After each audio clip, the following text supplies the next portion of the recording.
So students, आज हम एक नए चैप्टर के साथ शुरुआत करेंगे। ये चैप्टर जो है बहुत ही स्कोरिंग है। इसका नाम है principles of inheritance and variation, जिसको हम कॉमन भाषा में जेनेटिक्स बोलते हैं। इसका हर चैप्टर से लिंकअप आपको मिलेगा। पिछली क्लासों में भी आप लोगों ने काफ़ी कुछ इसके बारे में पढ़ा है, 9th में 10th में, ठीक है। बायोमोलिक्यूल्स में 11th में आपने DNA RNA पढ़ा है, ठीक। हर चीज़ आपको उससे जुड़ी हुई नजर आएगी। आज जो इंट्रोडक्टरी हमारी क्लास है, पहली क्लास है जेनेटिक्स की, उसमें हम ये जानेंगे कि कौन से ऐसे टर्म्स हैं जिनको पढ़ने के बाद हमको अपना पुराना जो सिलेबस है जेनेटिक्स का वो भी रिवीजन हो जाए, और जो आगे हम एडवांस टॉपिक्स पढ़ना चाहते हैं इसमें उसका भी हमको जो है एक समझने में बहुत ही ज़्यादा एक अच्छा बेस तैयार हो जाए। तो आज हम कुछ टर्म्स के साथ शुरुआत करते हैं इस चैप्टर की, ठीक है। वो टर्म्स जो हैं आपको ये जानने में मदद करेंगे कि कैसे जेनेटिक्स में हम अपने कदम रखें, जेनेटिक्स को हम कैसे समझें, ठीक है। तो हेडिंग डालीजिए प्रिंसिपल्स ऑफ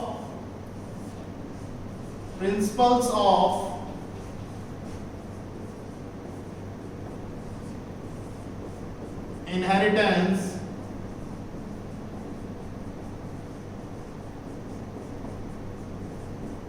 एंड वेरिएशन।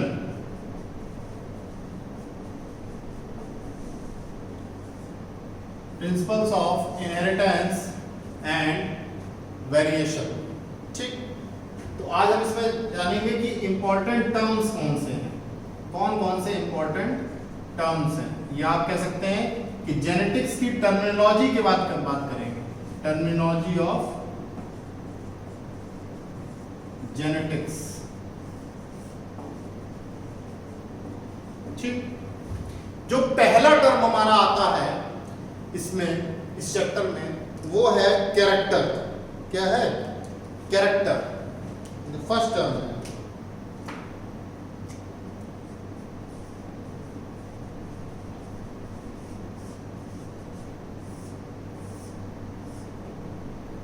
देखिए कैरेक्टर क्या है। कैरेक्टर किसी भी इंडिविजुअल की, चाहे वो प्लांट हो, एनिमल हो, ह्यूमन बीइंग हो, कोई भी ऑर्गेनिज्म हो, लिविंग ऑर्गेनिज्म हो, उसकी एक प्रॉपर्टी, फिनोटाइपिक प्रॉपर्टी, जो हमको बाहर से देखने में समझ में आए, जो हमको एक अपीयरेंस में, बाय अपीयरेंस से हमको समझ में आए, whether it is tall, whether its colour, skin colour is fair, whether it's skin colour is whitish, ठीक है। आईब्रो का कलर क्या है, अगर प्लांट की बात करी जाए तो स्टेम की हाइट क्या है, फ्लावर का कलर क्या है, पॉड कंस्ट्रिक्टेड है कि इन्फ्लेटेड है। तो जितनी भी हमारी फिनोटाइपिक प्रॉपर्टी, फिनोटाइपिक मतलब फिजिकल अपीयरेंस जो हमारा डिसाइड करती है, ठीक। तो आप लिख सकते हैं the term character is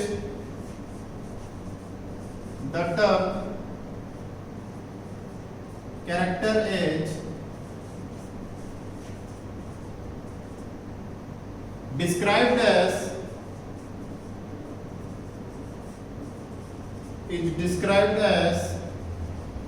phenotypic क्या है? Physical features of an individual.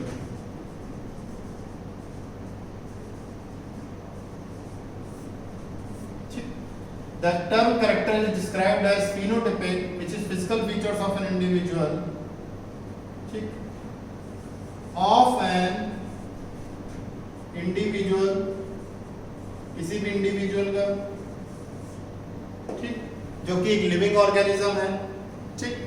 Example क्या है इसमें, देख लीजिए। Stem height,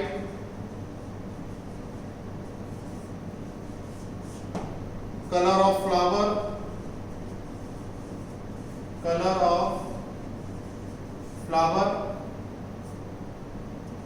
shape of pod of flower, shape of pod of flower. ये हमारे क्या है, फिनोटाइपिक कैरेक्टरिस्टिक्स हैं, फिनोटाइपिक फीचर्स हैं, फिनोटाइपिक कैरेक्टर्स हैं।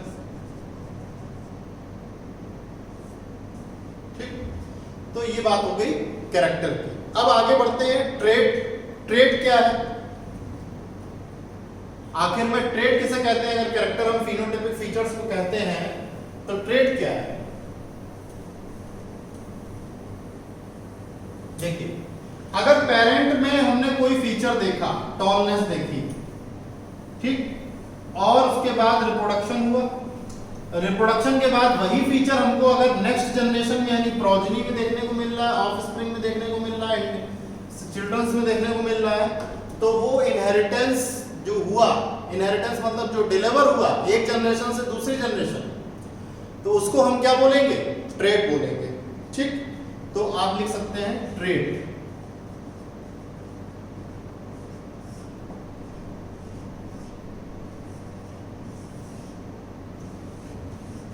It is inherited character. It is inherited character of, क्या है? Inherited character है, क्या है? Inherited character है of any individual transferred from its parents to offspring, from its parents to offspring। तो trait हमारा क्या है? इनहेरिटेड कैरेक्टर है, इनहेरिटेंस के द्वारा प्राप्त हुआ एक कैरेक्टर है। ठीक, जो पेरेंट्स से ऑफस्प्रिंग डिलीवर हो रहा है। ठीक, अब ट्रेट में क्या है? जैसे white colour of a flower, example, white color of a flower, ठीक, curly और straight hair, curly और straight hair, ठीक। तो ये तो बात आ गई ट्रेट की। अब ट्रेट के बाद एक नया टर्म आया जिसको मेंडल ने पहली बार यूज किया, उसका नाम है यूनिट फैक्टर। ठीक, और कैसे उस टर्म को जोहानसन ने एक नया टर्म दिया, जीन। जीन हम बाद में पढ़ेंगे, पहले पढ़ेंगे यूनिट फैक्टर। यूनिट फैक्टर पुराना टर्म है और जीन उसके बाद आया हुआ है। ठीक, तो यूनिट फैक्टर।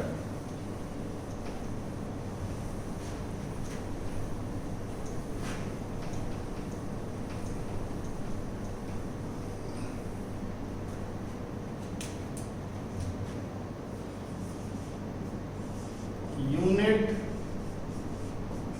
फैक्टर, ठीक है, unit factor.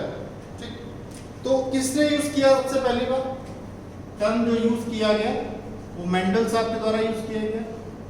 Term was used by Mendel.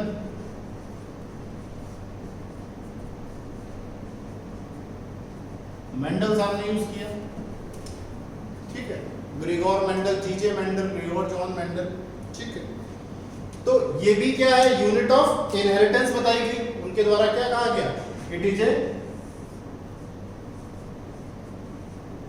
A unit of inheritance.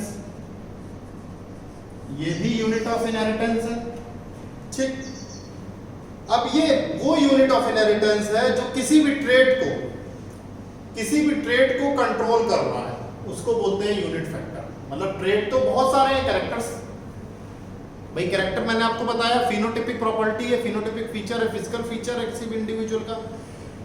Trait हमारा क्या है? जो हमारा एक जनरेशन से दूसरी जनरेशन पास हो जाए उसको हम ट्रेट बोलेंगे। यूनिट फैक्टर क्या है? जो उस ट्रेट को कंट्रोल करे, जो उस ट्रेट को फंक्शन को कंट्रोल करे कि इसको एक्सप्रेस होना है या नहीं होना है। समझ रहे हैं? ये आखिर में एक्सप्रेस हो पाएगा या ये प्रॉपर्टी जो फीचर है ये किसी भी इंडिविजुअल में देखने को मिलेगी या नहीं मिलेगी। तो वो फैक्टर इनहेरिटेंस की यूनिट या यूनिट ऑफ इनहेरिटेंस या वो फैक्टर जो हमारे ट्रेट को कंट्रोल कर ले जाए, जो हमारे ट्रेट को गवर्न करे, कि ये आएगा या नहीं आएगा, उसको बोलेंगे यूनिट फैक्टर। ठीक, विच कंट्रोल्स और governs a trade, which controls or governs a trade, which controls or governs a trade singly in case of haploid or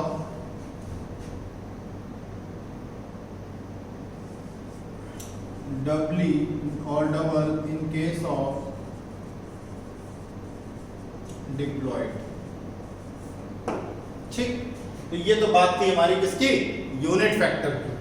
ठीक, अब हम बात करते हैं कि ये जीन क्या है, जो जेनेटिक्स से related study of genes, study of genetic gene law, gene कैसे गवर्न कर रहा है, जीन क्या है, आखिर में जीन को हम कैसे डिस्क्राइब करेंगे, कैसे डिफाइन करेंगे, what do you understand by gene.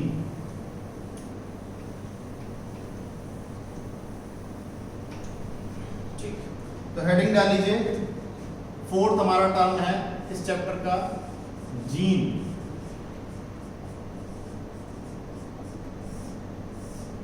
ठीक, जीन। तो देखिए, जो मेंडल ने जिसको यूनिट फैक्टर बोला, यूनिट फैक्टर किसने बोला, किसने नाम दिया, मेंडल साहब ने। ठीक, उसी को 1909 में जोहानसन नाम के साइंटिस्ट ने, इन 1909 Johansson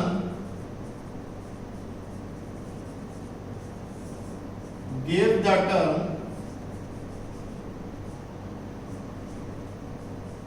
gene for the earliest term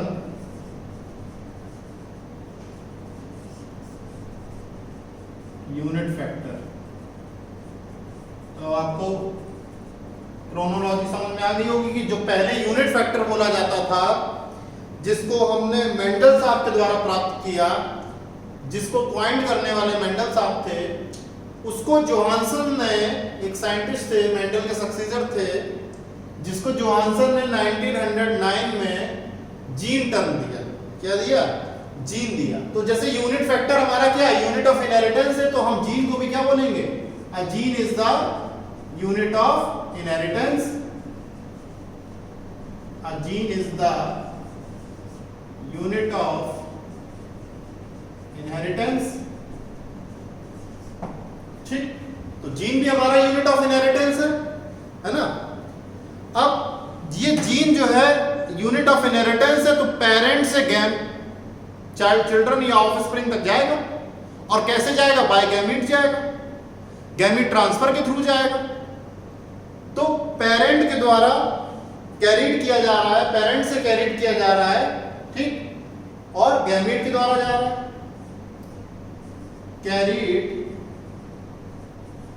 carried from parent, parent के थ्रू कैरिड हो रहा है, फ्रॉम पेरेंट। कौन ले जाने वाला है इसको, जीन को, गैमीट, बाय अ गैमीट, क्योंकि सेक्सुअल रिप्रोडक्शन में it plays a vital role,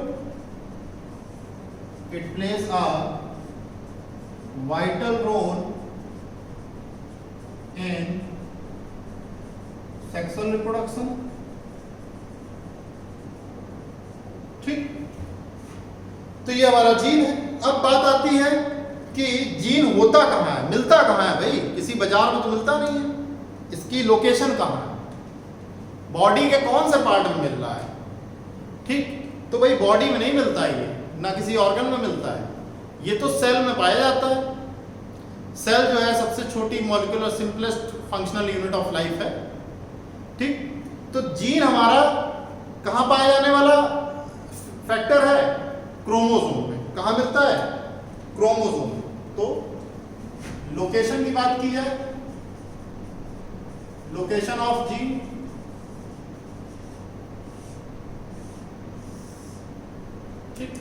तो लोकेशन की बात करते हैं तो जीन जो है हमेशा कहां मिलेगा आपको? Gene occurs in chromosome.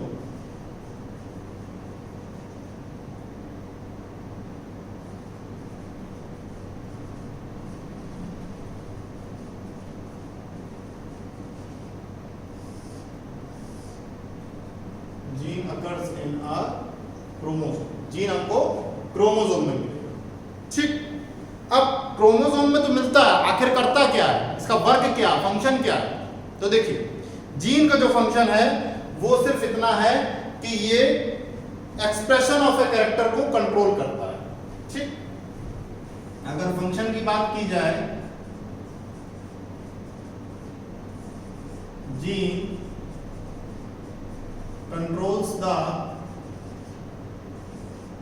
expression of a character. Gene controls the expression of a character. किसी भी कैरेक्टर का एक्सप्रेशन को ये क्या करता है? कंट्रोल करता है। ठीक, अब जीन क्या अकेला पाया जाता है? नहीं, जीन में और भी आसपास जीन्स होते हैं, जीन्स के आसपास और भी जीन्स हैं, और उसके ऊपर आसपास के जीन्स का भी इन्फ्लुएंस होता है। जीन सेट ऑफ जीन्स होता है, सेट ऑफ जीन्स को ही हम बोलते हैं जीनोम। ठीक, अगर जीनोम की डेफिनेशन की बात की जाए तो हम क्या कहते हैं? Set of all the jeans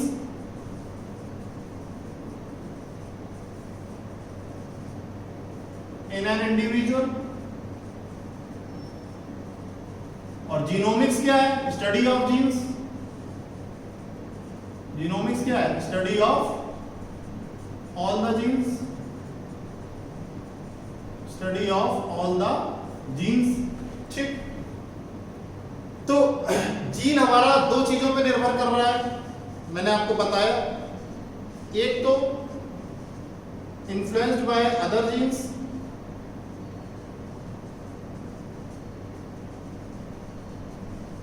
influenced by other genes. दूसरी बात है एनवायरमेंटल फैक्टर्स।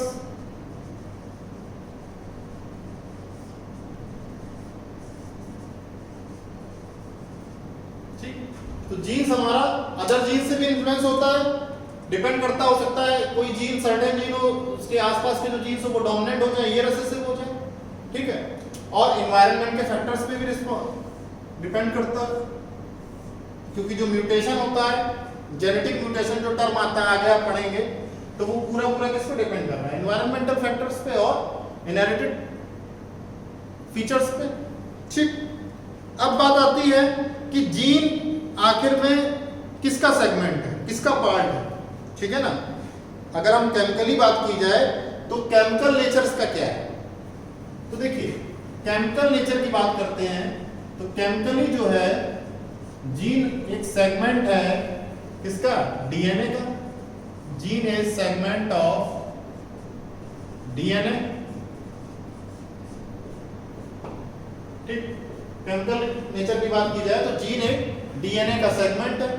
ठीक, तो उस सेगमेंट ऑफ डीएनए को हम क्या बोलते हैं? उस सेगमेंट ऑफ डीएनए को हम कहते हैं सिस्ट्रॉन। क्या बोलते हैं? Cistron. Gene is a segment of DNA which is also known as cistron. ठीक, अब इस सिस्ट्रॉन का काम क्या है? सिस्ट्रॉन का एक पर्टिकुलर फंक्शन होता है। ठीक, और वो पर्टिकुलर फंक्शन जो है रिस्पॉन्सिबल होता है कि जीन का एक्सप्रेशन कैसा होगा।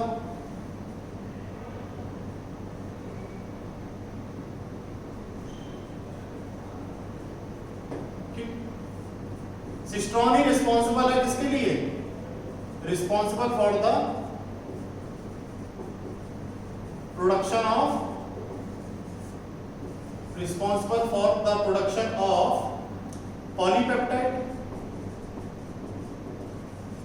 तो देखिए पॉलीपेप्टाइड क्या है? हमने आपको अमीनो एसिड्स में पढ़ा होगा आप लोगों ने कि जब दो अमीनो एसिड मिलते हैं तो उनके बीच एक बॉन्ड बनता है।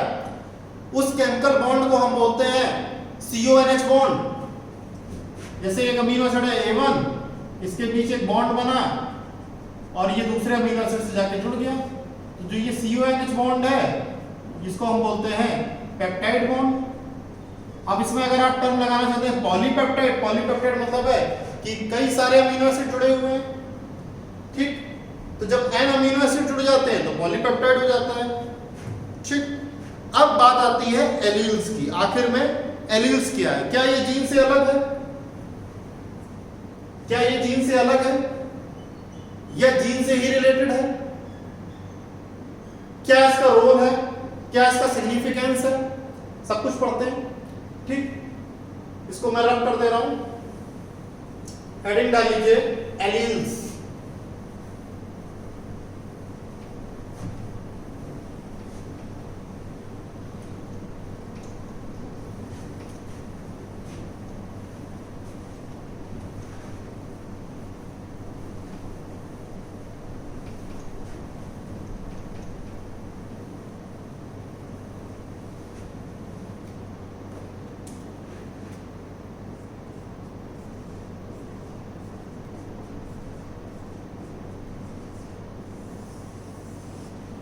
ठीक, हेडिंग डाल लीजिए एलील्स। क्या है एलील्स आखिर में? ठीक, तो देखिए एलील्स जो है ये एब्रीविएटेड फॉर्म है एलीलोमॉर्फ्स का। किसका फॉर्म है? Abbreviated form of एलीलोमॉर्फ्स।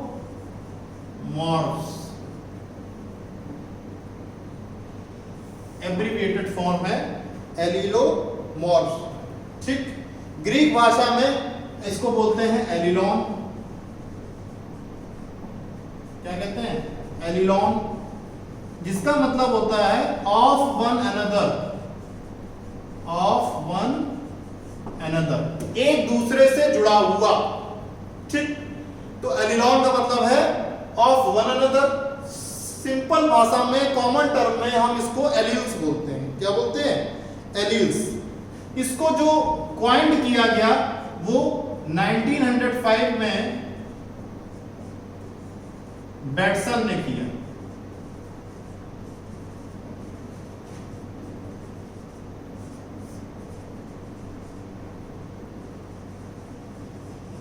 ठीक है, 1905 में बैटसन ने इसको क्वाइंड किया। किसको?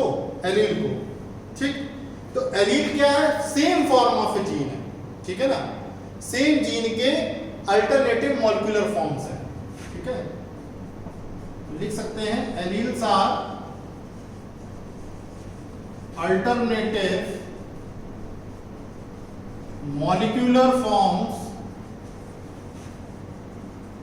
Of same gene, alternative molecular forms of same gene which are found at the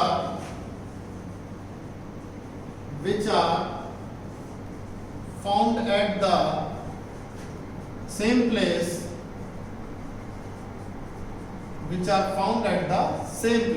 same जगह मिल रहा है, सेम जीन के ही मॉलिक्यूलर फॉर्म्स हैं, ठीक है। और जो होमोलोगस क्रोमोसोम्स हैं उसके लोकस पे हैं। किस पे हैं? होमोलोगस क्रोमोसोम्स के लोकस पे। लोकस क्या है? फिक्स्ड प्लेस या फिक्स्ड पोजीशन। लोकस में लिख दे रहा हूं फिक्स्ड प्लेस, जहां पे जीन की सर्टेन बिल्कुल पॉइंटेड पोजीशन है। फिक्स्ड प्लेस और पोजीशन, फिक्स्ड प्लेस और position of homologous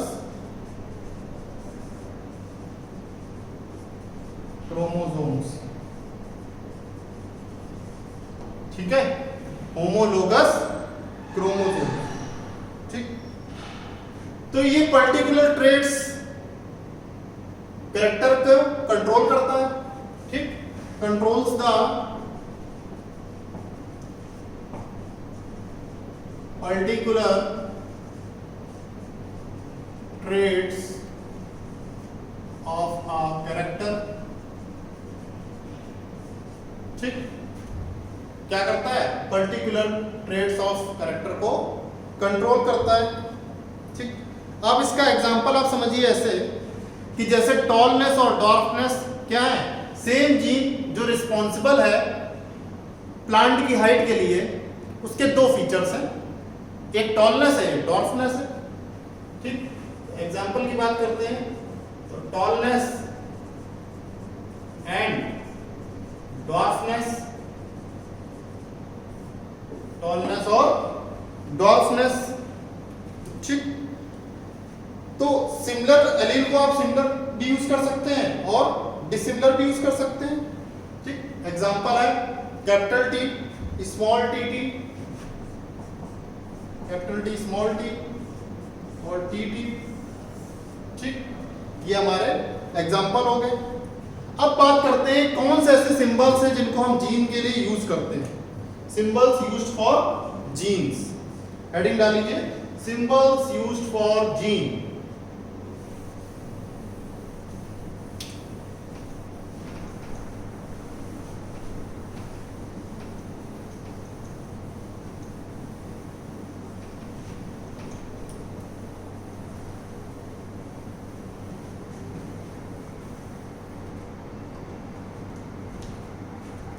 Symbols used for genes.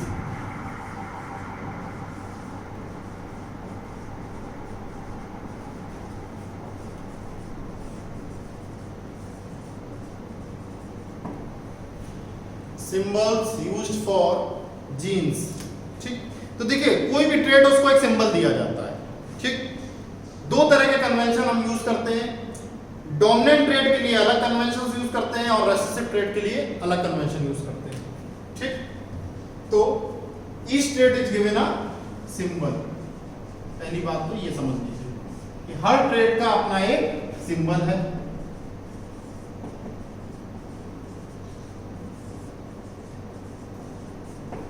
Each trait is given a symbol. ठीक, अब बात आती है डोमिनेंट ट्रेट की।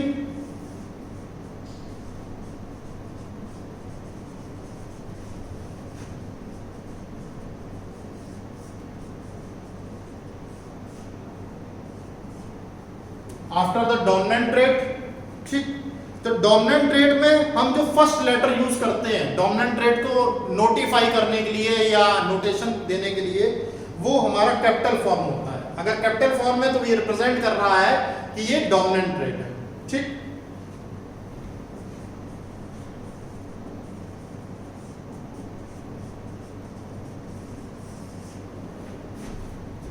The first letter of the dominant trait,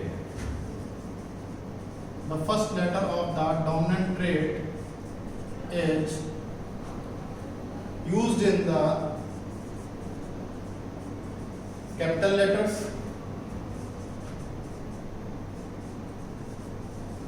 capital letters में यूज होता है। किसमें यूज हो रहा है? कैपिटल लेटर्स में यूज हो रहा है। ठीक, जैसे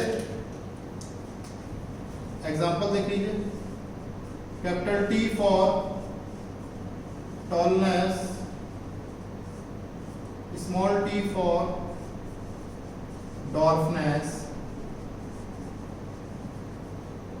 ठीक, कैपिटल T टॉलनेस के लिए और स्मॉल t डॉर्फनेस के लिए।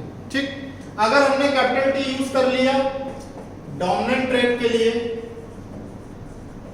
ठीक, अब इसी अल्फाबेट का जो कि टी अल्फाबेट है, इसका स्मॉल लेटर में हम किस में यूज कर लेंगे? रेसेसिव ट्रेट में यूज कर लेंगे। तो अब हमको जब आपको हमने डोमिनेंट ट्रेट बता दिया तो इससे बिल्कुल क्लियर है कि हमारा डोमिनेंट ट्रेट में हम कैपिटल लेटर यूज करते हैं और रेसेसिव में स्मॉल लेटर यूज करते हैं। ठीक, तो इससे ये पूरी कहानी खत्म हो गई कि क्या क्या सिंबल्स यूज किए जाते हैं। ठीक, अब बात आती है लोकस की। आखिर में लोकस क्या है, किसको लोकस बोलते हैं? अभी एक टर्म यूज भी हुआ था, लोकस टर्म यूज हुआ था। लोकस एक सिंगुलर टर्म है, पहले तो आप ये जान लें, और इसके प्लूरल को हम लोकाई बोलते हैं। मैथ्स में भी आपने पढ़ा होगा। ठीक,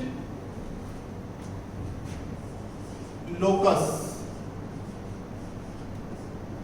ठीक सिंगुलर है।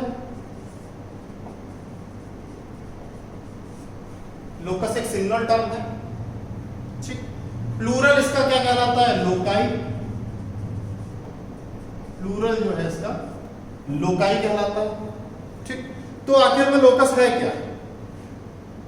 क्या ये ट्रेट है, कैरेक्टर है? नहीं, ये इन सबसे बिल्कुल अलग है।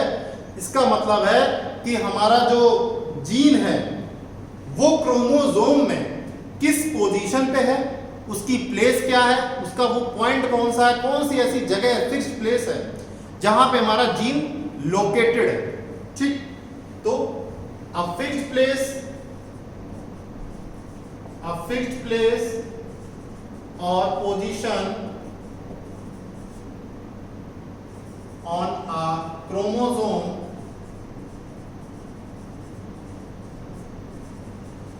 occupied by a gene is termed as locus, उसको हम क्या बोलते हैं? लोकस बोलते हैं। ठीक, तो जीन या फिर पेयर ऑफ जीन या उसका कोई भी एक एलील, ठीक, और वन ऑफ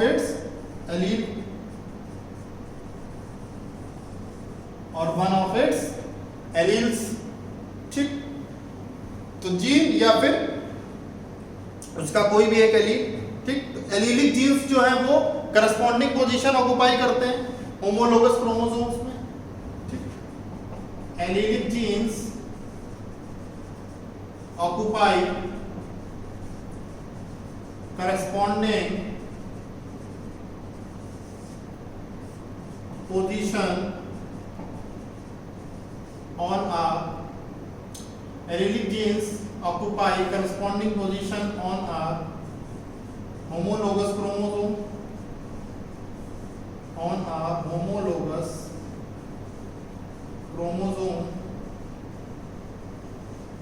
ठीक, होमोलोगस क्रोमोसोम में allelic genes corresponding position occupy करते हैं। ठीक, अब बात आती है डोमिनेंट फैक्टर क्या है या डोमिनेंट एलील क्या है, रेसेसिव फैक्टर क्या है और रेसेसिव एलील क्या है। तो हेडिंग डाल लीजिए डोमिनेंट फैक्टर और एलील, रेसेसिव फैक्टर और allele.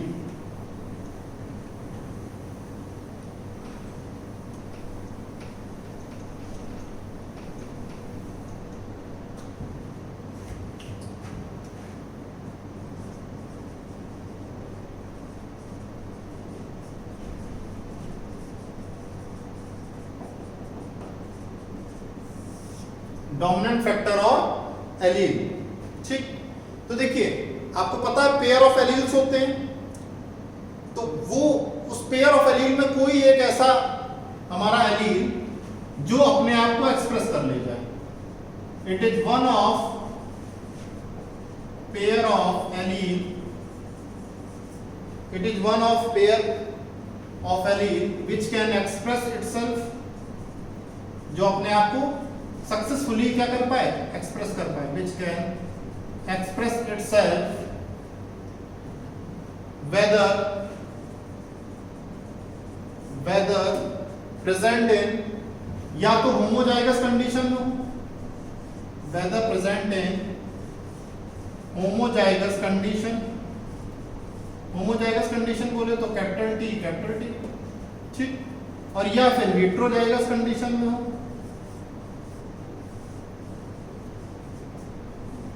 Capital T small T. यहां पे टी क्या है, डोमिनेंट है। क्यों डोमिनेंट है? कि जो फिनोटाइपिक रिजल्ट आएगा वो टॉल ही आएगा।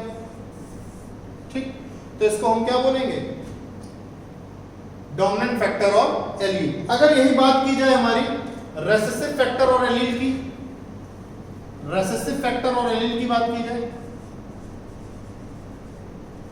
तो उसकी डेफिनेशन कैसे चेंज होगी? It is one of pair of allele which can not express itself, which cannot express itself, which cannot express itself, अपने आप को एक्सप्रेस ना कर पाए। कब एक्सप्रेस नहीं कर पाएगा ये जानना पड़ेगा कि जब एलीलोमॉर्फिक पेयर में दूसरा फैक्टर इस पे हावी हो जाए, दूसरा एलील इस पे हावी हो जाए, इसको एक्सप्रेस ना होने दे, उसका जो इन्फ्लुएंस है वो इतना ज्यादा हो कि ये पीछे रह जाए, ये मास्क रह जाए और वो अपने आप को एक्सप्रेस कर जाए, यानी स्ट्रॉन्ग फैक्टर इन्वॉल्व हो और ये उसके सामने वीक साबित हो जाए, ठीक है ना। तो ये अनेबल हो, which can not express itself और unable to express itself, unable to express itself, its effect in the presence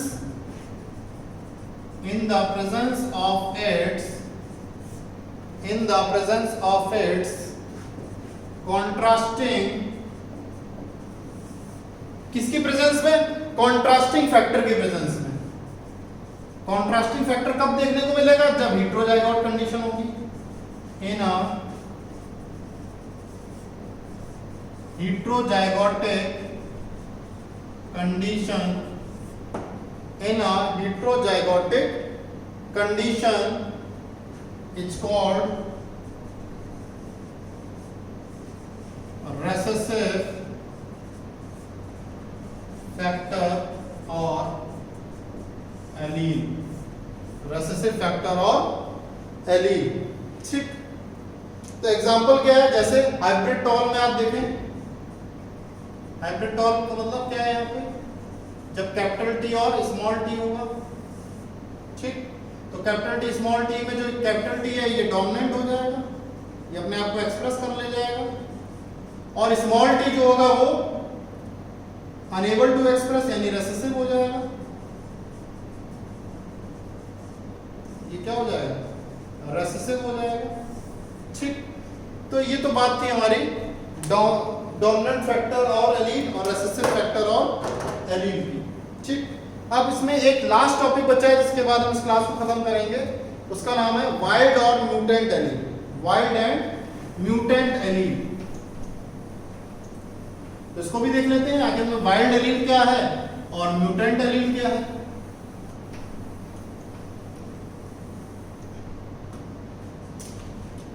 wild and mutant allele, wild allele और mutant allele,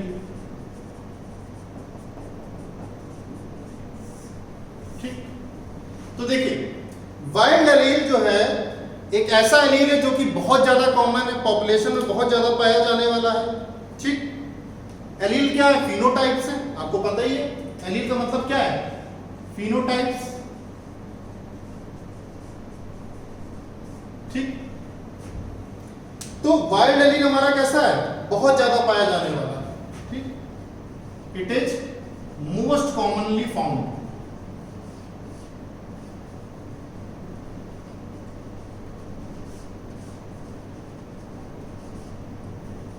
in the population, ठीक। तो वाइल्ड एलील जो है बहुत ज्यादा बहुतायत में पाया जा रहा है पॉपुलेशन में, ठीक। और ये डोमिनेंट है, ऐसा भी नहीं है कि एक्सप्रेस ना कर पा रहा हो, it is dominant and usually wide spread,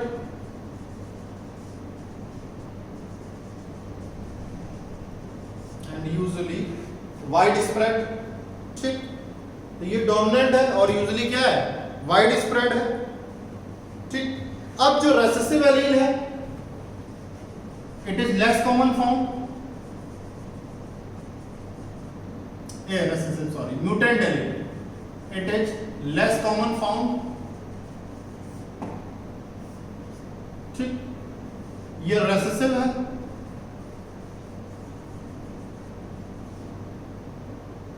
recessive product of wild allele, ठीक। जब वाइल्ड एलील को म्यूटेटेड कर दिया गया तब वो बना म्यूटेंट एलील। क्या बना? म्यूटेशन के थ्रू जब वाइल्ड एलील को हमने चेंज कर दिया तो ये बना हमारा म्यूटेंट एलील। क्या बना? म्यूटेंट एलील, ठीक। ये बिलीव किया जाता है, it is believe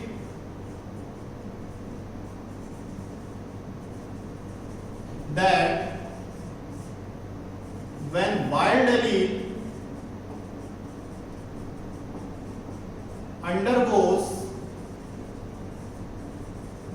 mutation, it results into mutant allele. ठीक है, इसको हम म्यूटेंट एलील कहते हैं। तो आज की क्लास खत्म होती है ना। नेक्स्ट क्लास में हम आपको कुछ और टॉपिक्स बताएंगे और टर्म्स बताएंगे। उसके बाद थर्ड क्लास से हम लोग ये जानेंगे कि जेनेटिक्स के लॉ क्या है, हेरेडिटी, वेरिएशन, सब चीजें जानेंगे। ठीक, तो आज इतना पढ़िए। आई होप आपको समझ में आएगा।